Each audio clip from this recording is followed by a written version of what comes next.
ওই দাদু ভাই, চলো চলো, শহরে গিয়ে ট্রেন ধরতে হবে তো, না হলে তো ট্রেন মিস করব। দাদু, আমরা কোথায় যাব? দাদু ভাই, ঢাকা শহরের সবচেয়ে সুন্দর ও বড় আমাদের প্রিয় ইসকন স্বামীবাগ মন্দিরে যাব। এ কি মজা, কি মজা! আমরা স্বামীবাগ মন্দিরে যাব, কি মজা! হ্যাঁ দাদু ভাই, 20 এপ্রিল সোমবার অক্ষয় তৃতীয়া চলে এলো যে।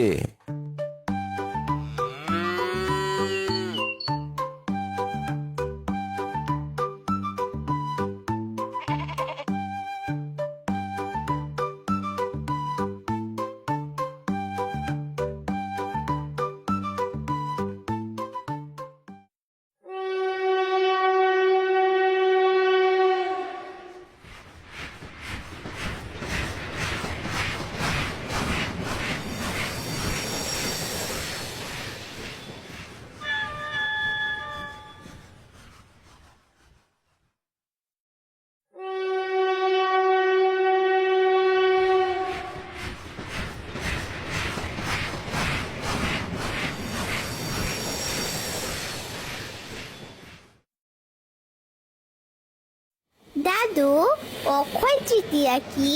বৈশাখ মাসের শুক্লপক্ষের তৃতীয়া তিথিকে অক্ষয় তৃতীয়া বলে। এই তিথির মাহাত্ম্য কি? এই তিথিতে অনুষ্ঠিত যে কোনো শুভ কর্ম, যেমন স্নান, দান, অর্চন, শ্রাদ্ধ, পিতৃতর্পণ, জপ ইত্যাদির ফল অক্ষয় হয়ে থাকে। এই তিথিতে ঘটেছিল এমন কিছু ঘটনা সম্পর্কে আমাকে বলতে পারো? হ্যাঁ হ্যাঁ, নিশ্চয়ই। তবে শোনো, এই তিথিতে কি কি হয়েছিল। সত্য ও ত্রেতা যুগের সূচনা হয়েছিল। গঙ্গা দেবীর মর্তলোকে আগমন ঘটেছিল। ভগবান পরশুরাম আবির্ভূত হয়েছিলেন এই তিথিতে। মহাভারত রচনা শুরু হয়েছিল। যজ্ঞের উপাদান জব উৎপত্তি হয়েছিল এই তিথিতে। দ্রৌপদী সূর্যদেবের কাছ থেকে অক্ষয় পাত্র লাভ করেছিলেন এই তিথিতে। চন্দন যাত্রা শুরু হয়েছিল। শ্রীকৃষ্ণ ও সুদামার মিলন হয়েছিল।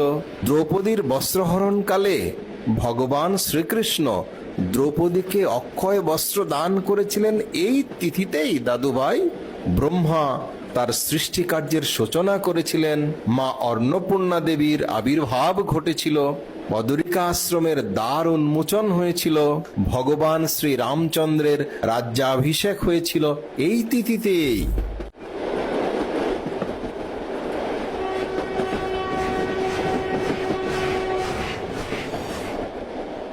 দাদু, এই তিথির এত মাহাত্ম্য! হ্যাঁ দাদু ভাই।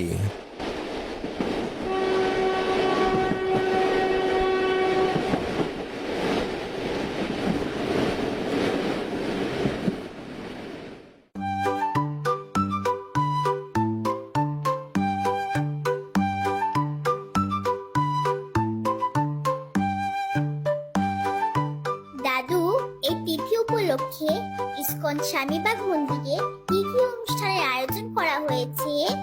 বৈদিক হোম যজ্ঞ, ভাগবতীয় প্রবচন, আর এবারের কীর্তন বিলাসে তো অনেক বড় বড় জনপ্রিয় কীর্তনীয়রাও আসবেন। তারপর সাংস্কৃতিক অনুষ্ঠান হবে, মহাপ্রসাদ বিতরণ হবে, এছাড়াও আরো অনেক অনেক অনুষ্ঠান রয়েছে। দাদু, তাহলে তো অনেক আনন্দ আর মজা হবে। হ্যাঁ দাদু ভাই, তাই তো তোমাকে নিয়ে আসলাম। চলো চলো, জলদি চলো।